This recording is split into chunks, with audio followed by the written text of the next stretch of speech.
Welcome to Pindar Poetry. We hope you learned something new. You start by opening the Google Play Store and tapping your profile icon in the top right.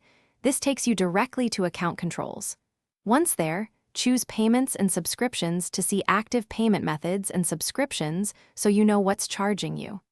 Make sure you're signed into the correct Google account because changes apply per account. If you have multiple profiles, switch now. It prevents disabling the wrong subscription and saves time later when you confirm the payment source to stop.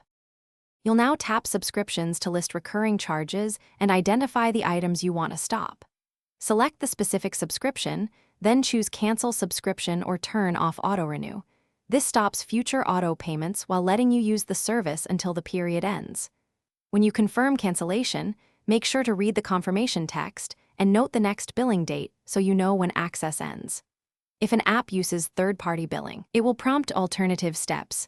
Follow those prompts carefully to complete the stop. Finally, go back to Payments and Subscriptions and open payment methods to remove saved cards or PayPal links tied to the account. This prevents accidental future charges. If Play blocks removal because of a pending balance or active subscription, first cancel subscriptions and wait until they expire, then remove the method.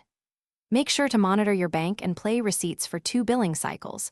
If unauthorized charges appear, contact your bank and use Google Play Help to dispute them.